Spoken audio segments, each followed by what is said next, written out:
നമസ്കാരം. News not 24ലേക്ക് സ്വാഗതം. അർജുൻ, നമുക്കിപ്പം നിയമമണ്ഡലത്തെക്കുറിച്ചൊന്ന് ചർച്ച ചെയ്യാം. നിയമമണ്ഡലം വളരെ കലുഷിതമായി നിൽക്കുന്ന ഒരു അവസ്ഥയാണ്. കാരണം BJP-യുടെ സ്റ്റേറ്റ് പ്രസിഡന്റാണ്. സംസ്ഥാനത്ത് ത്രികോണ മത്സരം നടക്കുന്ന മണ്ഡലങ്ങളിലൊന്ന് നിയമമണ്ഡലമാണ്. BJP ആദ്യമായിട്ട് അക്കൗണ്ട് തുറന്ന മണ്ഡലങ്ങളിലൊന്ന് നിയമമണ്ഡലമാണ്. ആ അക്കൗണ്ട് ക്ലോസ് ചെയ്യുകയും ചെയ്തു. തുറന്ന് 5 കൊല്ലം കഴിഞ്ഞപ്പോൾ ക്ലോസ് ചെയ്യുകയും ചെയ്തു. അതും കോൺഗ്രസിന്റെ ഒരു സാന്നിധ്യം കൊണ്ടാണ് അക്കൗണ്ട് ക്ലോസ് ചെയ്യപ്പെട്ടത് എന്നുള്ളത് വാസ്തവമാണ്. CPM മാത്രം ഒരു കഴിവല്ല അത് കോൺഗ്രസ് അതിന് മുൻകൈ എടുത്തുകൊണ്ട് ആ സമയത്തല്ലേ അദ്ദേഹം 3200 വോട്ടിന് അതെ 3200 വോട്ടിനാണ് ശിവൻകുട്ടി ജയിച്ചത് എന്നുള്ളത് നമ്മൾ കണ്ടറിയണം. അത് കോൺഗ്രസിന്റെ ഒരു സഹായം കൂടി കൊണ്ട് മാത്രമാണ് ആ അക്കൗണ്ട് ക്ലോസ് ചെയ്യാൻ കഴിഞ്ഞിട്ടുള്ളത്. സംയുക്തമായിട്ട് CPM-ന്റെയും കോൺഗ്രസിന്റെയും ഒരു ഇടപെടൽ കൊണ്ട് മാത്രമാണ് അങ്ങനെ നടന്നിട്ടുള്ളത്. പക്ഷേ കോൺഗ്രസ് അപ്പോൾ അടുത്ത് ചെയ്തതെന്ന് പറഞ്ഞു കഴിഞ്ഞാൽ ശബരിനാഥനെ പോലൊരു യുവനിരയെ കൊണ്ടുവന്ന് ഇപ്പൊ നിർത്തിയിരിക്കുകയാണ് അവിടെ. നേരത്തെ കൂട്ടല്ല. പക്ഷെ CPM ചെയ്തതാവട്ടെ അനാരോഗ്യം കൊണ്ടും ഓർമ്മകൾ പോലും ഇല്ലാതെ സംസാരിക്കുകയും ചെയ്യുന്ന ശിവൻകുട്ടിയെ വീണ്ടും കൊണ്ടു നിർത്തി. വിദ്യാഭ്യാസ മന്ത്രി എന്നുള്ളതിലല്ലാതെ പേര് മാത്രമേ ഉള്ളായിരുന്നു. പുള്ളിയുടെ പ്രകടനത്തിന്റെ ഒക്കെ കാര്യങ്ങൾ നമ്മൾ നിയമസഭയിൽ കണ്ടു. പക്ഷെ അദ്ദേഹത്തെ മണ്ഡലം കാത്തു സൂക്ഷിക്കുന്നതിൽ അദ്ദേഹം നല്ല ഒരു പങ്ക് വഹിക്കുന്നുണ്ടെന്ന് തോന്നുന്നു. ഒരു ഗ്രൗണ്ട് സപ്പോർട്ട് വികസനം വെച്ച് നോക്കുവാണെങ്കിൽ ഇപ്പൊ രാജീവ് ചന്ദ്രശേഖരോട്ട് പുള്ളി ഒരു നേരിട്ട് സംവാദത്തിന് തയ്യാറാണെന്ന് പറഞ്ഞു. രാജീവ് ചന്ദ്രശേഖർ എന്ത് പറയും പോയിരുന്നുണ്ട് തിരിച്ച് ശിവൻകുട്ടി ചോദിക്കാനൊന്നും മറുപടി പറയാം. പിന്നെ ശിവൻകുട്ടി സംസാരിക്കാൻ പറ്റുന്ന ഒരു ബുദ്ധിമുട്ടുണ്ട്. ശിവൻകുട്ടിക്ക് സംസാരിക്കാനും കഴിയില്ല. അദ്ദേഹത്തിന് ഇംഗ്ലീഷ് ഭാഷ കൈകാര്യം ചെയ്യാൻ അറിയില്ല.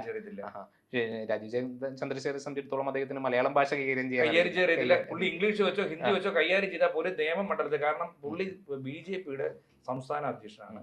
ഒരു തവണ പാർലമെന്റിൽ രാജ്യസഭാ മെമ്പറായിട്ട് പോയി. പക്ഷെ അദ്ദേഹം ഇന്ത്യയിലുടനീളം യാത്ര ചെയ്തിട്ടുള്ള വ്യക്തിയാണ്. കർണാടകത്തിലൊക്കെ അദ്ദേഹത്തിന്റെ കാര്യങ്ങളൊക്കെ അറിയാലോ. BJP ഭരിക്കുന്ന സംസ്ഥാനങ്ങളൊക്കെ ഒന്ന് കണ്ടു കഴിഞ്ഞാൽ അദ്ദേഹം എങ്ങനെയാണ് കേരളത്തിൽ പോയി സംസാരിക്കാൻ പറ്റുന്നത്? പുള്ളിക്ക് എന്ത് പറയും? കേരളത്തിൽ വികസനങ്ങൾ ഇല്ലെന്ന് പറയാൻ പറ്റുള്ളൂ. ഇപ്പൊ തന്നെ CPM ഭരിച്ചിട്ടുള്ള സംസ്ഥാനമാണല്ലോ ബംഗാളും ത്രിപുരയും. അതെ, അതിന്റെ അവസ്ഥ വേണമെങ്കിൽ പുള്ളിക്ക് ചൂണ്ടിക്കാട്ടാം. അതിന്റെ അവസ്ഥ വേണമെങ്കിൽ ആൾക്കാരെല്ലാം ഇങ്ങോട്ട് വരുന്നത് അതേ പറയാൻ പറ്റൂ. അല്ലാതെ അതിന്റെ അവസ്ഥ എന്ന് പറയുന്നത് BJP-ക്ക് ഞങ്ങൾ ഇവിടെ സ്വർഗമാക്കി കളയാനൊന്നും പറയാനുള്ള അതിന്റെ അവസ്ഥ എന്ന് പറയുന്നത് BJP ഭരിക്കുന്ന സംസ്ഥാനങ്ങളെക്കാൾ പരിതാപകരമാണ് CPM ഭരിക്കുന്ന സംസ്ഥാനങ്ങൾ എന്നുള്ളത്. അപ്പൊ വേണമെങ്കിൽ രാജീവ് ചന്ദ്രശേഖരന് അത് തുറന്നു കാട്ടാൻ കഴിയും. അല്ലെ, ചർച്ചയ്ക്ക് വിളിച്ചാൽ ഇപ്പൊ പിന്നെ നമ്മുടെ ബഹുമാന്യനായ മുൻ MLA അല്ലെങ്കിൽ ഇപ്പൊ നിൽക്കുന്ന ശിവൻകുട്ടി അദ്ദേഹം വിളിച്ചാൽ എന്താണ് രാജീവ് ചന്ദ്രശേഖരന് പറയാൻ കഴിയുന്നത്? ഞങ്ങളിവിടെ സ്വർഗമോ ഭൂകാവനോ തിരുവനന്തപുരത്ത് വന്നിട്ട് ഇനി എന്തോ ചെയ്യാനാ? പക്ഷേ ഇതെല്ലാത്തിനും ഒടുവിൽ നമ്മൾ മനസ്സിലാക്കേണ്ട കാര്യം എന്ന് പറയുന്നത് തിരുവനന്തപുരം കോർപ്പറേഷൻ അവർക്ക് പിടിക്കാൻ പറ്റി എന്നുള്ളത് തന്നെയാണ്. അതിനകത്തൊക്കെ വേറെ കാര്യങ്ങളൊക്കെ പറയില്ല. തിരുവനന്തപുരം കോർപ്പറേഷന്റെ അവിടെ തന്നെ കോൺഗ്രസ് നില മെച്ചപ്പെടുത്തിയിട്ടുണ്ട്. 10 നിന്ന് 20 ആക്കി. അപ്പൊ ശബരിനാഥനെ പോലെ ഒരാളെയാണ് അവിടെ മുൻനിർത്തിയത്. ആ ശബരിനാഥനെയാണ് അവർ നിയമത്ത് കൊണ്ട് നിർത്തിയിരിക്കുന്നത്. ഇതേ ശബരിനാഥൻ തന്നെ മക്കൾ രാഷ്ട്രീയത്തിന്റെ ഒരു പ്രതിഫലനമല്ലേ? തീർച്ചയായിട്ടും കാർത്തികേയൻ സാറിന്റെ ഒരു പ്രതിഫലനമാണ്. ആ ഒരു ലെവലിൽ വിജയിച്ചു പോയൊരു വ്യക്തിയല്ലേ ശബരിനാഥൻ. പിന്നെ അദ്ദേഹം പരാജയപ്പെടുകയും ചെയ്തു. രാഷ്ട്രീയം അവസാനിപ്പിച്ചില്ല. രാഷ്ട്രീയ പ്രവർത്തകനായിട്ട് തന്നെ നിലനിൽക്കുകയും IT ഉദ്യോഗസ്ഥനായിരുന്നല്ലോ അദ്ദേഹം. അത് രാജിവെച്ചിട്ടുകൊണ്ടാണ് അദ്ദേഹത്തിന്റെ എന്ന് പറയുന്ന ഒരു സ്പീക്കറായിരുന്നു, ഒരു സൗമ്യനായിട്ടുള്ള അദ്ദേഹത്തിന്റെ ഒരു ട്രിബ്യൂട്ട് എങ്ങനെ വേണമെന്നുണ്ടെങ്കിൽ വേണമെങ്കിൽ പറയാം. അതിനുവേണ്ടി കൊടുത്തതാണ്. എന്നിരുന്നാലും നിയമമണ്ഡലത്തെ നമ്മൾ പരിശോധിക്കുമ്പോൾ ലോക്സഭാ തെരഞ്ഞെടുപ്പിൽ BJP-ക്ക് 55% വോട്ടാണ് നിയമമണ്ഡലത്തിലെ മൊത്തത്തിൽ ലഭിച്ചത്. 55%. അപ്പൊ ഞാൻ പറയുന്നത് എന്താണെന്ന് വെച്ച് കഴിഞ്ഞാൽ ഒരു മണ്ഡലത്തിലെ 50%-ൽ കൂടുതൽ വോട്ട് ഒരു പാർട്ടി നേടിയിട്ടുണ്ടെന്നുണ്ടെങ്കിൽ ആ പാർട്ടിയെ പരാജയപ്പെടുത്തുക എന്ന് പറയുന്നത് മറ്റു 2 പാർട്ടികൾക്കും പ്രയാസമായിരിക്കും. അപ്പൊ ശരിക്കും പറഞ്ഞു കഴിഞ്ഞാൽ CPM-ഉം കോൺഗ്രസോട് ഒരുമിച്ച് നിന്നാലല്ലേ BJP തോപ്പിക്കാൻ? ഒരുമിച്ച് നിന്നാലേ തോപ്പിക്കാൻ കഴിയുള്ളൂ. പക്ഷേ 2 സ്ഥാനാർത്ഥികളും ശക്തമാണ്. ശിവൻകുട്ടിയെ നമ്മൾ സമ്പൂർണ്ണമായിട്ട് എഴുതി തള്ളുന്നില്ല. അപ്പോൾ ആ ഒരു അത് ജനങ്ങളും കൂടെ ഒന്ന് പരിഗണിക്കുന്നത്. കാരണം വെച്ചാൽ അദ്ദേഹം മന്ത്രിയായിരുന്നു, CPM-ന്റെ പ്രബലനാണ്. പക്ഷേ വികസനത്തിനൊക്കെ മുൻതൂക്കം കൊടുത്തിട്ടുണ്ട്. പക്ഷെ ആരോഗ്യം കൂടെ നോക്കണ്ടേ? നിയമസഭയിലൊക്കെ ചെന്നിരിക്കേണ്ടത്. അല്ല, ആരോഗ്യത്തിന്റെ കാര്യം നമ്മൾ പരിശോധിച്ച് നോക്കുകയാണെന്നുണ്ടെങ്കിൽ മുഖ്യമന്ത്രിക്ക് തന്നെ എത്ര വയസ്സായി? G. സുധാകരൻ എത്ര വയസ്സായി? അത് തന്നെ ഞാൻ പറഞ്ഞു, അതൊക്കെ പരിഗണിക്കേണ്ടി വരത്തില്ലേ? അതെല്ലാം പരിഗണിക്കേണ്ടി വരും. എല്ലാവരും നമ്മൾ മുഖ്യമന്ത്രിയാണെങ്കിലും പോകുന്നുണ്ട്, നടക്കുന്നുണ്ട്. പക്ഷെ ഇദ്ദേഹത്തിന് ഒരു അസുഖം ബാധിച്ചിട്ടുണ്ട്. അപ്പൊ അതൊക്കെ ജനങ്ങൾ പരിഗണിക്കും. കാരണം ഇങ്ങനെ രോഗാവസ്ഥ ഈ പറഞ്ഞ പോലെ കണ്ണടച്ച് ഞാൻ അന്ധമായ മാർക്സിസ്റ്റാണ്, ഞാൻ കുത്തിക്കളയാന്നുള്ള ചിന്താഗതിയൊന്നും രോഗാവസ്ഥയിലുള്ള വ്യക്തി നിയമസഭയിലേക്ക് കടന്നു ചെന്നുകൊണ്ട് എന്ത് ചെയ്യാനാണെന്നുള്ള ഒരു സംശയം ജനങ്ങളുടെ മനസ്സിലുണ്ട്. സുധാകരന്റെ കാര്യം പറയുകയാണെങ്കിൽ അദ്ദേഹമൊക്കെ ഇറങ്ങി ഓടി നടക്കുന്നുണ്ട്. പക്ഷെ നടക്കാൻ പോലും കഴിയുന്നില്ല എന്നുള്ളത് മറ്റൊരു ഫാക്റ്റാണ്. അതിന്റെ ചർച്ച വരുമ്പോൾ നമുക്ക് അത് ചെയ്യാം. ഇത് നമ്മുടെ ശബരിനാഥനെ സംബന്ധിച്ചിടത്തോളം ഇദ്ദേഹം ഒരു ഊർജ്ജസ്വലനാണ്, ഇദ്ദേഹം ഒരു യുവാവാണ് എന്നുള്ളത് തന്നെ ഒരു പ്ലസ് പോയിന്റ് ആണ്. പക്ഷേ BJP-ക്ക് അടിസ്ഥാനപരമായിട്ട് ഏറെ വേരോട്ടമുള്ള മണ്ണാണ് നിയമം എന്നുള്ളത് BJP അത് തന്നെ ആയിരിക്കും. പക്ഷെ അവിടെ രാജഗോപാൽ വിജയിച്ചത് പക്ഷെ അദ്ദേഹം അവിടെ പ്രത്യേകിച്ച് യാതൊരു കാര്യങ്ങൾക്ക് ജനങ്ങൾക്ക് പോലും പുള്ളിയെ കാണാനുള്ള അവസരം അതുകൊണ്ട് തന്നെയാണ് പുള്ളിയെ തോപ്പിച്ചത്. പിന്നെ മാത്രമല്ല കുമ്മനം പിന്നീട് വന്നു. അത് മാത്രമല്ല അദ്ദേഹത്തിനും പ്രായാധിക്യം ഉണ്ടായിരുന്നു. അദ്ദേഹം മത്സരിക്കുമ്പോൾ നമ്മൾ അദ്ദേഹത്തിന്റെ പ്രായം പരിശോധിച്ച് നോക്കിയാൽ മതിയല്ലോ. ഒരു സെന്റിമെന്റ്സ് കൊണ്ട് അദ്ദേഹം വിജയിച്ചു പോകുന്ന ഒരു മണ്ഡലമാണ്. പക്ഷെ അദ്ദേഹത്തിന്റെ പ്രായം ആദ്യത്തെ അക്കൗണ്ടാണ് കേരള നിയമസഭയിലെ BJP ആദ്യത്തെ അക്കൗണ്ടാണ്. പിന്നീട് തുറക്കാൻ പറ്റിയിട്ടില്ല. പക്ഷെ ആ സമയത്ത് തന്നെ തോന്നുന്നില്ല 89 വോട്ടിനോളം കെ സുരേന്ദ്രൻ അത് പരാജയപ്പെട്ടത്. അപ്പോ ത്രികോണ മത്സരം നടക്കുന്ന ഒരു മണ്ഡലം എന്നുള്ള രീതിയിലാണ് നിയമം ഇപ്പൊ നിലവിൽ. പിന്നെ അത് മാത്രമല്ല ഒരു 10,000-ഓളം വരുന്ന SDPI വോട്ടുകളുണ്ട്. ആ SDPI വോട്ടുകൾ ആർക്ക് ലഭിക്കും എന്നുള്ളത് നമ്മൾ കണ്ടറിയേണ്ടതുണ്ട്. അപ്പൊ അതൊരു നിർണായക ഘടകം. അവിടുത്തെ ഭൂരിപക്ഷം എടുത്ത് പരിശോധിച്ച് നോക്കുമ്പോൾ 3,000, 2,000 ഒക്കെ ഭൂരിപക്ഷം. അപ്പൊ ആ ഒരു 10,000 വരുന്ന SDPI വോട്ടുകൾ സംഘടിതമായിട്ട് ആർക്ക് അത് നമുക്ക് ഉറപ്പിച്ച് പറയാൻ കഴിയുമോ? ആർക്ക് ലഭിക്കുന്ന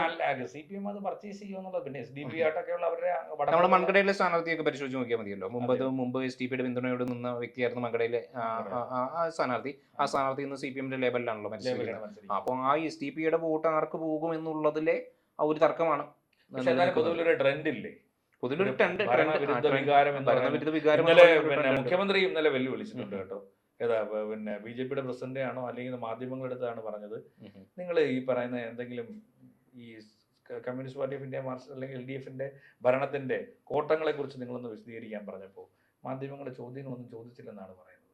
അല്ല, മാധ്യമങ്ങൾ SDPI വോട്ട് വാങ്ങുമോ ഇല്ല എന്നുള്ളത് ചോദിച്ചു. അതല്ല പറഞ്ഞത്, വികസനങ്ങളുടെ കാര്യം പറഞ്ഞു. നമ്മള് ശരി, അവർക്ക് പിന്നെ വിഷയങ്ങളിലൊക്കെ അവർ മാറിപ്പോയിട്ടുണ്ട്. ഇപ്പൊ ശബരിമല വിഷയം എടുത്താൽ തന്നെ അതും കൃത്യമായിട്ട് എത്തില്ല. വെറുതെ പത്മകുമാറിനെ പിടിച്ച് കുറെ നാൾ ജയിലിലിട്ടു, പോറ്റിയെ പിടിച്ചുകൊണ്ട് പോയി, പിന്നെ കുറെ അറസ്റ്റുകൾ നടത്തി. മുൻ തിരുവിതാംകൂർ വികസനം എന്ന് പറയുന്നത് നമുക്ക് അന്താരാഷ്ട്ര നിലവാരത്തിലുള്ളത് നമുക്കിപ്പോ വാട്ടർ മെട്രോ ഉണ്ട്, ഇപ്പൊ കൊച്ചി മെട്രോ ഉണ്ട്, മറ്റെന്തുണ്ട് നമുക്ക് അന്താരാഷ്ട്ര നിലവാരത്തിലുള്ളത്? റോഡ് എന്ന് പറയുന്നത് ഇപ്പം ഉമ്മൻചാണ്ടി സർക്കാരിന്റെ സമയത്ത് വേണ്ടാന്ന് പറഞ്ഞ സംഭവമാണ്. അതെ, റോഡ് നമുക്ക് വീതി വേണ്ടെന്നാണ് നമ്മൾ പറഞ്ഞത്. നമുക്ക് വീതി റോഡാണ് ഇപ്പം ഉഴുതു മറിച്ച് ഇങ്ങനെ വന്നുകൊണ്ടിരിക്കുന്നത്. അതാണ്. അപ്പൊ ഹൈവേകളുണ്ട്. പക്ഷെ അത് യഥാർത്ഥത്തിൽ അതിന് സംസ്ഥാന സർക്കാരാണ് പണം കൊടുത്തത്. അല്ല, അത് സംസ്ഥാന സർക്കാർ സ്ഥലം ഏറ്റെടുക്കാൻ ഇത് ഈ പറയുന്ന ഹൈവേയുടെ ഒരു വികസനം ഇത്രമാത്രം യാഥാർത്ഥ്യമാക്കിയതിൽ ഗഡ്കരിയുടെ പങ്ക് വളരെ വലുതാണ്. നമുക്ക് ചെറുതായി കാണാൻ കഴിയില്ലല്ലോ. അത് തന്നെ. അപ്പൊ ഞാൻ പറഞ്ഞു ഞാൻ ചോദിച്ചില്ല, അതിനെല്ലാം ഫണ്ട് അവർക്ക് വേറെ കിട്ടുന്നുണ്ടല്ലോ. അല്ല, ഞാൻ പറഞ്ഞു വരുന്നത് ഈ ഒരു ഇടനാഴിയിലൂടെ ഈ ഒരു പാത പോയി കഴിഞ്ഞാൽ ഉണ്ടാവുന്ന മാറ്റങ്ങൾ എന്തൊക്കെയാണ്? അല്ല, ഞാൻ പറഞ്ഞു വരുന്നത് നമുക്ക് അന്താരാഷ്ട്ര നിലവാരത്തിൽ ഉള്ള ഒരു എൻറ്റിറ്റി എന്ന് പറയുന്നത് വാട്ടർ മെട്രോ, അതോടൊപ്പം തന്നെ കൊച്ചി മെട്രോ, അതോടൊപ്പം വാട്ടർ മെട്രോ എന്ന് ഉദ്ദേശിക്കുമ്പോൾ നമ്മുടെ പ്രളയം വരുമ്പോൾ ഉള്ള വാട്ടർ മെട്രോ ആണ് ഉദ്ദേശിച്ചത്. അത് നമുക്ക് സാങ്കേതികമായിട്ടുള്ള ടെക്നിക്കൽ ആണല്ലോ. അത് നമ്മുടെ ഹൈവേകൾ എന്ന് പറഞ്ഞു കഴിഞ്ഞാൽ നമ്മുടെ ഉള്ളിലേക്കുള്ള പല റോഡുകളും ശോചനീയമായ അവസ്ഥയാണ്. അല്ല, മൂവാറ്റുപുഴ പുല്ലൂർ ഹൈവേ റാന്നി വഴി പോകുന്നത്, ആ വഴിയൊക്കെ യാത്ര ചെയ്യുന്നവരൊക്കെ വളരെ നിയമമണ്ഡലത്തിൽ തന്നെ പല താലൂക്ക് ഹോസ്പിറ്റലുകളുടെയും അവസ്ഥ നമ്മൾ പരിശോധിച്ച് നോക്കിയാൽ മതി, പല റോഡുകളുടെയും അവസ്ഥ നമ്മൾ പരിശോധിച്ച് നോക്കിയാൽ മതി. അത് ഹോസ്പിറ്റലുകളൊക്കെ മെച്ചപ്പെടുത്തിയിട്ടുണ്ടെങ്കിലും ഒരുപാട് തരത്തിലുള്ള ഈ പറയുന്ന നീക്കുപോക്കുകൾ ഇന്നും അവിടെ ഒന്നും നടന്നിട്ടില്ല. പല എക്യുപ്മെന്റ്സും ഇല്ല. അപ്പൊ എന്തുകൊണ്ടാണ് മാധ്യമങ്ങൾ മിണ്ടാതിരുന്നത് മുഖ്യമന്ത്രി ചോദിച്ചപ്പോ? അത് നമുക്കറിയാലോ. ഒരു പക്ഷെ അദ്ദേഹത്തിന് മുന്നില് കിടക്കുപുറത്തെന്ന് പറയാനും അദ്ദേഹത്തിന്റെ മുന്നിൽ ചോദ്യങ്ങൾ ചോദിക്കാനും പലർക്കും ഭയമാണ്. ഇന്നും ഭയമാണ്. അതുകൊണ്ടാണോ വികസന ചർച്ചയ്ക്ക് പോലും അതുകൊണ്ടാണ് ആ ഒരു നിലപാട് സ്വീകരിക്കേണ്ടി വന്നിട്ടുള്ളത്. അല്ല, കാർഷിക മേഖലയിലാണെന്നുണ്ടെങ്കിൽ പോലും അത് മാത്രമല്ല, ആ മോഹൻലാലുമായിട്ടുള്ള ഇന്റർവ്യൂവിന് പോലും എത്ര എമൗണ്ട് ആണ്? 15 ലക്ഷം രൂപ.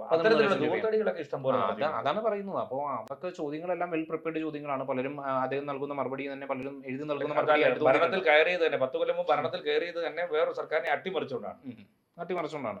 ആ കേസും ഒന്നും ആക്കിയെടുത്തില്ല. ആ കേസിൽ അന്ന് ആരോപിക്കപ്പെട്ട പ്രതികളെല്ലാം ഇപ്പൊ പുറത്തിറങ്ങി കിടപ്പുണ്ട്. ഈ സർക്കാരിന്റെ കാലത്ത് തന്നെ ഒരു പുറത്തിറങ്ങി കിടപ്പുണ്ട്. എന്നിരുന്നാലും നിയമമണ്ഡലത്തെ സംബന്ധിച്ചിടത്തോളം എനിക്ക് ഒരു ടൈറ്റ് ഫൈറ്റ് ആണ്. അത് രാജീവ് ചന്ദ്രശേഖരന്റെ വിജയത്തിലേക്ക് എത്തുമോ അതോ അല്ലെങ്കിൽ ആരെങ്കിലും ഒരാൾ, അതായത് LDF UDF അവർ രണ്ടുകൂടെ ജോയിന്റ് ആയി നിന്നാൽ മാത്രമേ പരാജയപ്പെടുത്താൻ കഴിയൂ. അതല്ലാതെ അത് വ്യക്തമാണ്. അല്ലാതെ അവിടെ വേറെ ഡീല് പറഞ്ഞിട്ട് കാര്യമില്ല. അവർ രണ്ടുപേരും കൂടി കൂട്ടിച്ചേരാതെ രാജീവ് ചന്ദ്രശേഖരനെ പരാജയപ്പെടുത്തുക എന്ന് പറയുന്നത് അതിപ്രയാസമാണെന്നുള്ള നിഗമനത്തിലേക്ക് നമുക്ക് എത്താം. തീർച്ചയായിട്ടും.